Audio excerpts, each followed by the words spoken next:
गौरवपूर्ण कार्यक्रम में उपस्थित मंत्रिमंडल में मेरे साथी, यहीं के भूमिपुत्र जल शक्ति मंत्री जी, डीजी बीएसएफ पंकज सिंह जी, उपस्थित सभी बीएसएफ के अधिकारीगण जिन्होंने आज शानदार परेड में हिस्सा लिया है और जो अपनी चुस्तता के लिए बधाई के पात्र है, ऐसे सभी जवान भाइयों बहनों, उपस्थित सभी बीएसएफ परिवार के परिवारजनों और जैसलमेर के उपस्थित सभी आज बीएसएफ के निमंत्रण पर, हमारे निमंत्रण पर आए हुए सभी नागरिक भाइयों बहनों को मेरा नमस्कार। मित्रों, आज 57वां स्थापना दिन और परंपरा के अनुरूप इसकी परेड का दिन है। और इसका विशिष्ट महत्व है। महत्व दो दृष्टि से है। एक तो बल की स्थापना 65 में हुई, इसके बाद पहली बार सीमा के जिले में बल का स्थापना दिन बनाने का नरेंद्र मोदी सरकार ने निर्णय किया। और मैं मानता हूं इस परंपरा को हमेशा के लिए जारी रखना चाहिए, क्योंकि स्थापना दिन उसी जगह मनाना चाहिए जहां पर बल के सजग प्रहरी पराक्रम की पराकाष्ठा कर देश की सीमाओं को अक्षुण्ण रखते हैं, इसकी सुरक्षा करते हैं। इसलिए मुझे बहुत आनंद हो रहा है कि आज जैसलमेर की वीर भूमि पर यह स्थापना दिन मनाया जा रहा है। और दूसरा, ये स्थापना दिन हमारे आजादी के अमृत महोत्सव के वर्ष का स्थापना दिन है। आजादी मिले हुए 75 साल हुए हैं। हमारे सम्माननीय प्रधानमंत्री नरेंद्र मोदी जी ने इस वर्ष को अमृत महोत्सव के रूप में मनाने का निर्णय किया है।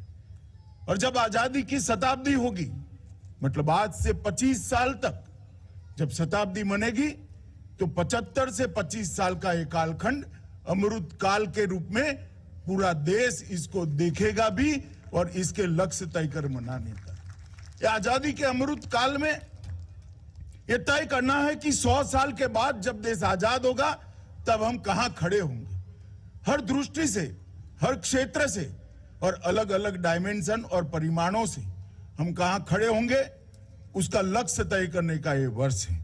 मैं मानता हूं गृह विभाग और सीमा सुरक्षा बल ने भी आजादी की शताब्दी जब मनाई जाएगी तब सीमा सुरक्षा बल हर क्षेत्र के अंदर, चाहे वो ट्रेनिंग हो, तकनीकीकरण करना हो, जवानों की चुस्तता को संभाल कर रखना हो और अलग अलग प्रकार से जो सीमा को सुरक्षित करने के नए तौर तरीके अपनाने हैं, हर दृष्टि से अपने लक्ष्य उन्होंने तय करने चाहिए, ऐसा मैं मानता हूं। और मुझे विश्वास है कि पंकज सिंह के नेतृत्व में एक काम सीमा सुरक्षा बल बहुत अच्छे तरीके से करेगा। मैं जब आज यहां पर आया हूं तो देश भर के पुलिस बल, हमारे सीमा सुरक्षा बल और सीमा सुरक्षा की अलग अलग जगह पर लगे हुए सारे सीएपीएफ के जवानों ने, 35,000 से ज्यादा जवानों ने अलग अलग जगह पर बलिदान दिए हैं। और मुझे कहते हुए गौरव है कि बीएसएफ इसमें सिरमौर है, सबसे आगे है, क्योंकि सबसे कठिन सीमाओं की सुरक्षा का दायित्व बीएसएफ को दिया है। आज मैं उस सभी दिवंगत शहीद जवानों को विनम्र भाव के साथ पूरे देश की ओर से, हमारे प्रधानमंत्री जी की ओर से और गृह मंत्रालय की ओर से विनम्र श्रद्धांजलि देकर अपनी बात की शुरुआत करना चाहता हूं। मित्रों, सीमा सुरक्षा बल का जो इतिहास है, बहुत गौरवपूर्ण इतिहास। 1965 के युद्ध के बाद इसकी स्थापना का निर्णय किया और उसकी स्थापना के कुछ ही समय के अंदर धीरे धीरे सीमा सुरक्षा बल ने अपने आप को व्यवस्थित करा और आज दुनिया का सबसे बड़ा सीमाओं की रक्षा करने वाला बल हमारा सीमा सुरक्षा बल है, इसको हमें बहुत गर्व है। चाहे पहाड़ हो, चाहे रेगिस्तान हो, चाहे गुजरात और राजस्थान के दलदली रेगिस्तान हो, चाहे नदियों में और जंगलों में उबड़ खाबड़ बॉर्डर हो, पश्चिम बंगाल की बॉर्डर पर, मेघालय की बॉर्डर पर, चाहे बर्फीले तूफान के बीच में कश्मीर में, सीमा सुरक्षा बल ने ना -43 डिग्री टेम्परेचर की परवाह करी है, ना 50 डिग्री टेम्परेचर की परवाह करी है। हर भौगोलिक परिवेश के अंदर अहर्निश पराक्रम और उत्कृष्ट सेवा का प्रदर्शन करते हुए सीमा सुरक्षा बल ने अपने देश को सुरक्षित रखा है। और आज लोंगोवाल के युद्ध को कौन भूल सकता है। सेना और सीमा सुरक्षा बल ने साथ में मिलकर 1971 में लोंगोवाल में एक अदम्य उत्साह और प्रचंड पराक्रम का परिचय देते हुए बहुत कम संख्या में हमारे जवानों ने एक पूरी टैंक की बटालियन को खदेड़ दिया था, उसका संपूर्ण समूल नाश करने का काम किया था। और वो युद्ध देश भर में लड़े गए जमीनी युद्धों के अंदर उदाहरण रूप दिखाया जाता है। कई ट्रेनिंग सेंटरों में उसको सिखाया जाता है कि आधुनिक से आधुनिक हथियार हो, संख्या ज्यादा हो और सामना करने के लिए हथियारों के नाम पर लगभग कुछ न हो, संख्या 1/10 हो, फिर भी अगर जवान वीरता के साथ देशभक्ति से प्रेरित होकर सामना करता है तो विजय श्री उसी का वर्ण करती है जो पराक्रमी है, जो साहसी है, जो अपने देश को सुरक्षित करना चाहता है। और ये उदाहरण आज पूरे दुनिया भर के ट्रेनिंग सेंटरों के अंदर सिखाया जाता है। कुछ समय पहले मैं ब्रिगेडियर कुलदीप सिंह चांदपुरी जी को मिला था। फरीदाबाद में देश का सबसे ऊंचा झंडा लहराने के लिए मैं गया था, तब चांदपुरी जी को मिलने का मुझे मौका मिला था। मुझे उसका गर्व है। मित्रों, आपको मिले एक महावीर चक्र, 13 वीर चक्र, 4 कीर्ति चक्र, 13 शौर्य चक्र और अगिनत पुलिस मेडल आपके सीमा रक्षण में एक अद्वितीय बल होने का सबसे बड़ी साक्षी भरता है कि ये बल को इतने सारे वीरता के चक्र मिले हैं, वो मेरे लिए भी गौरव है। मित्रों, मानव जाति के इतिहास में वीरता को सम्मानित करने के लिए कोई पदक बना ही नहीं है। आपकी वीरता स्वयं में पूरे देश के लिए एक पदक है। इससे ज्यादा परिचय में आपकी वीरता का नहीं दे सकता। और मुझे पूरा भरोसा है कि राष्ट्रपति महोदय ने, प्रधानमंत्री महोदय ने जिस पराक्रमी बीएसएफ के जवानों को पदक लेकर पुरस्कृत किया है, जिनका सम्मान और गौरव किया है, वो केवल उन जवानों के लिए नहीं, समस्त बीएसएफ की 2,65,000 की संख्या वाले बल के लिए प्रेरणा का स्रोत हमेशा रहेगा। अटल जी के समय में एक निर्णय हुआ कि एक देश एक बल, देश से जुड़ी हुई सीमाओं के लिए एक बड़ा महत्वपूर्ण फैसला कर पूरी हौच पौच को समाप्त करने का काम किया गया। एक देश की सीमा पर एक ही बल होगा और उस वक्त बीएसएफ के लिए उचित ही है, वैसे बीएसएफ के लिए सबसे कठिन सीमाओं का चयन किया गया। 4,165 किलोमीटर की बांग्लादेश की सीमा और पाकिस्तान की 3,323 किलोमीटर की सीमा। हम सब जानते हैं ये दोनों सीमाओं का रक्षा सबसे कठिन होता है, परंतु 193 बटालियन और 2.5 करोड़ से ज्यादा लगभग 2,65,000 जवानों का आपका जो मजबूत संगठन है, उसने इस सीमाओं की बहुत अच्छे तरीके से सुरक्षा कर अपने आप को साबित करने का काम किया है। मित्रों, नरेंद्र मोदी सरकार, देश के प्रधानमंत्री सीमाओं के प्रहरियों के प्रति हमेशा संवेदनशील रहे। इन्होंने एक आयुष्मान योजना का प्लानिंग किया है, जिसके तहत देश के सभी सीएपीएफ को और उनके परिवारों को पूर्ण स्वास्थ्य कवर एक कार्ड से दिया जाएगा। स्वास्थ्य कवर पहले भी दिया जाता था, पूर्ण स्वास्थ्य कवर ही दिया जाता था, मगर इसके लिए इतनी बड़ी लिखाई पढ़ाई करनी पड़ती थी। तो जब सीमा पर जवान तैनात होता है, बूढ़ा बाप बीमार पड़ जाता है, छोटी बच्ची या बच्चा बीमार पड़ जाता है, बहुत चिंता होती थी। आज सभी परिजनों के लिए एक कार्ड देने का काम नरेंद्र मोदी जी ने किया है, जिससे कार्ड स्वैप करते ही आप 21,000 से ज्यादा अस्पतालों के अंदर आपके परिजनों का, आपका खुद का भी इलाज, बड़े से बड़ा इलाज बहुत अच्छे से करा सकते हो। कल ही मैंने सीमा पर रोहतास चौकी पर कुछ कार्ड का वितरण किया और बीएसएफ के सुरक्षा बल द्वारा 4.5 लाख स्वास्थ्य कार्ड अब तक वितरित कर दिए गए हैं और बहुत जल्द ही सभी के सभी स्वास्थ्य कार्ड देने का काम पूरा हो जाएगा। हाउसिंग सेटिस्फेक्शन के रेशियो को भी हम बढ़ाना चाहते हैं, इसके लिए ढेर सारी योजनाएं बनाई हैं। मुझे भरोसा है कि 2025 के पहले हाउसिंग सेटिस्फेक्शन रेशियो में हम काफी प्रगति करेंगे। केंद्रीय अनुग्रह राशि जो 35 लाख और 25 लाख की है, वो भी देने में अब चुस्तता हुई है। मेरे आंकड़े मुझे बताते हैं कि 1 महीने के अंदर इस राशि को हम शहीद के परिवार तक पहुंचा देते हैं, या तो जो जवान ड्यूटी पर अवसान हुआ है उसको पहुंचा देते हैं। हवाई कुरियर सेवाएं शुरू की है। केंद्रीय पुलिस कल्याण भंडार को भी और चुस्त दुरुस्त किया गया है। और अभी जब कोरोना का काल आया, तब हमारे सभी सीएपीएफ ने और देश भर के पुलिस बल ने अपना एक मानवीय चेहरा पूरी दुनिया के सामने रखा है। अगणित हमारे साथी कोरोना में लोगों की सेवा करते करते खुद कोरोना ग्रस्त होकर उनका मृत्यु भी हुआ है। परंतु शांति काल हो या युद्ध काल हो, सीमा हो या सीमा के अंदर हो, सीमा सुरक्षा बल देश की जनता की सुरक्षा के लिए सदैव तत्पर है।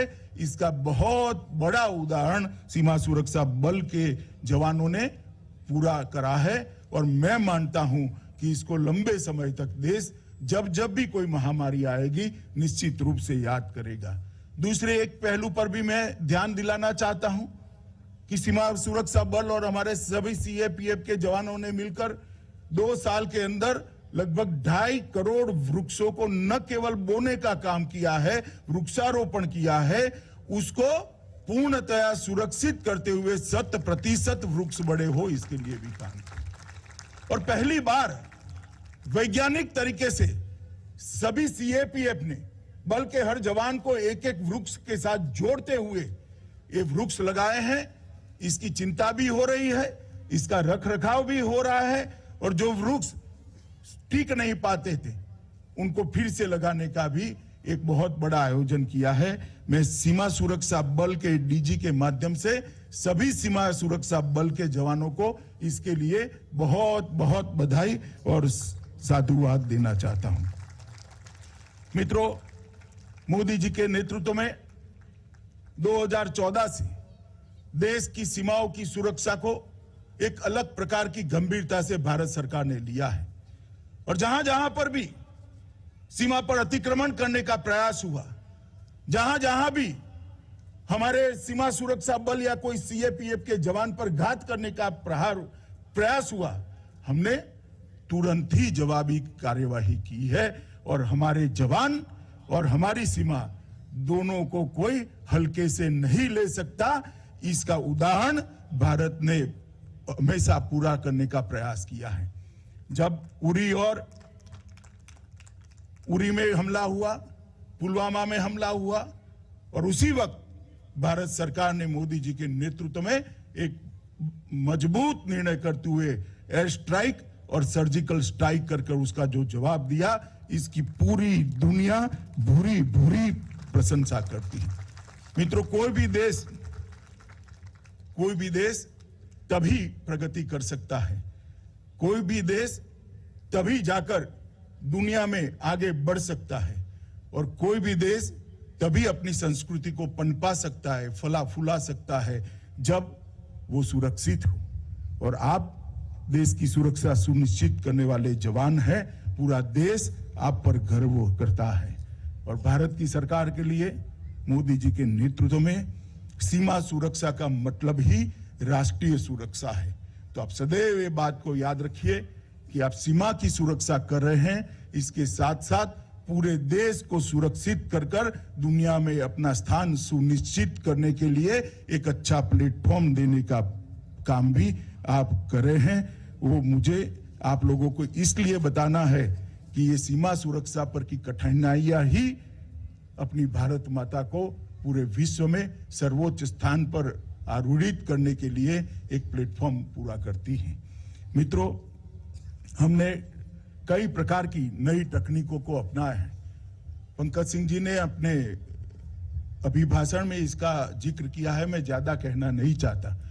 मैं बल को इतना ही आश्वासन देना चाहता हूं कि विश्व में उपलब्ध सर्वोच्च तकनीक आपकी और सीमा की सुरक्षा के लिए सीमा सुरक्षा बल को उपलब्ध कराई जाएगी। इस सरकार का कमिटमेंट है और सरकार उस दिशा में काम कर रही है। ड्रोन का भी खतरे की जिक्र हुआ।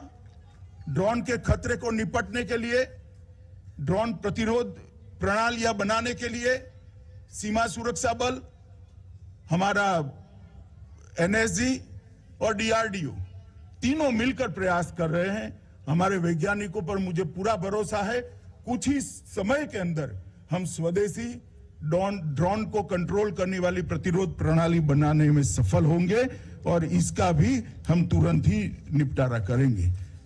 मित्रों, अभी अभी भारत सरकार ने ढेर सारे कदम आपके यहां जो जगह है खाली है उसके लिए उठाए हैं। 50,000 जवानों की भर्ती का काम पूरा हो गया है, उनकी ट्रेनिंग चालू हो गई है और आगे पर भी हम इसको बढ़ाने के लिए निश्चित प्रयास करेंगे। मित्रों, सीमा की सुरक्षा के लिए, अच्छे इंफ्रास्ट्रक्चर के लिए सड़क निर्माण का जो बजट था वो 2008 से 2014 लगभग 23,000 करोड़ था और 2014 से 2020 तक नरेंद्र मोदी जी के प्रधानमंत्री बनने के बाद 23,700 करोड़ से बढ़ाकर 44,600 करोड़ का करा है। यही बताता है कि सीमा की सुरक्षा के अंदर इंफ्रास्ट्रक्चर पूरा करने के लिए नरेंद्र मोदी सरकार कितनी कटिबद्ध है। मित्रों, राजस्थान की लगभग 1070 किलोमीटर लंबी अंतर्राष्ट्रीय सीमा में भारत माला प्रोजेक्ट से राजस्थान में सड़कों का जाल बिछाया जा रहा है। पूरे देश में भारत माला प्रोजेक्ट के तहत बनने वाली सड़कों से 24,800 किलोमीटर सड़कें बनानी है। कल ही में भारत माला प्रोजेक्ट में बनी हुई सड़क पर अंतिम चौकी पर जाकर आया हूं, तब मुझे मालूम पड़ा कि मोदी जी ने जो फैसला लिया है वो सीमा सुरक्षा के लिए कितना उपलब्ध है, उनकी उपलब्धता के लिए, जवानों की चीजों की उपलब्धता के लिए कितना अच्छा है। अटल सुरंग को राष्ट्र को समर्पित किया। 6 सालों से काम नहीं होता था, वो मोदी जी के समय में ही हुआ और लगभग 14,450 किलोमीटर रोड 2007 से 2020 तक बनाने का काम, सीमा के रोड बनाने का काम हमने पूरा कर दिया है और इसमें 7,270 मीटर लंबे पुल बनाए हैं। इससे आपको मालूम पड़ेगा कि किस प्रकार की लेवल से ये फैसले हो रहे हैं। क्रिटिकल बॉर्डर प्रोजेक्ट हेतु भूमि अर्जन को आसान बनाने के लिए गृह मंत्रालय को भूमि अर्जन का और पुनर्वसन और पुनर्व्यवस्थापन का काम सरकार ने घोषित किया है। इससे और आगे पर सरलता होगी। मित्रों, हमारी सीमाएं जितनी सुरक्षित होगी, सीमावर्ती क्षेत्र भी इतना ही सुरक्षित होगा। और सीमावर्ती क्षेत्र को सुरक्षित रखना है तो सीमावर्ती क्षेत्र के भाइयों बहनों के लिए, वहां के नागरिकों के लिए ढेर सारी योजना नरेंद्र मोदी सरकार ने बनाई है। मेरा बीएसएफ के सभी जवानों के साथ, सभी जवानों को एक आग्रह है कि आप सीमा की सुरक्षा के साथ साथ जब समय मिले तब ये योजना के क्रियान्वयन पर भी ध्यान रखिए। डिस्ट्रिक्ट कलेक्टर के साथ चर्चा कर सबके घर में बिजली पहुंची या नहीं पहुंची, सबके घर में शौचालय पहुंचा है या नहीं पहुंचा है, सबको अपना स्वास्थ्य कार्ड मिला है या नहीं मिला है, मुफ्त राशन जो भेजा जा रहा है वो नागरिकों को मिलता है या नहीं मिलता है, इसकी भी आपको चिंता करनी पड़ेगी। तभी जाकर सीमा पर रहने वाले हमारे सभी नागरिकों को जब हम खुशहाल रखेंगे, उनकी सुविधा में बढ़ोतरी करेंगे, तो अपने आप में सीमा की सुरक्षा करने में आपको बहुत सहायता मिलेगी। मुझे पूरा भरोसा है सीमा सुरक्षा बल उसको भी बहुत अच्छे तरीके से करेगा और सीमा पर रहने वाले नागरिकों के साथ संबंध और संवाद दोनों को पुख्ता कर सीमा सुरक्षा का एक चक्र ठीक से हम पूरा करेंगे। मित्रों, फिर से एक बार मैं बलिदानी सभी सीमा सुरक्षा बल के जवानों को बहुत विनम्रता के साथ और भावना के साथ श्रद्धांजलि अर्पित करता हूं। आपके दिए हुए बलिदान के कारण ही आज देश सुरक्षित है, सुनिश्चित भी है और 130 करोड़ का देश बहुत आराम की, चैन की नींद इसलिए सो रहा है कि आप सीमा पर रात को जागकर सीमा के प्रहरी बनकर पुरुषार्थ और पराक्रम के साथ सीमाओं की रक्षा करते हैं। मैं आपके अदम्य उत्साह और पराक्रम को नमन करता हूं और आप सभी को स्थापना दिन की फिर से एक बार बहुत बहुत बधाई देकर मेरी वाणी को विराम देता हूं। वंदे मातरम।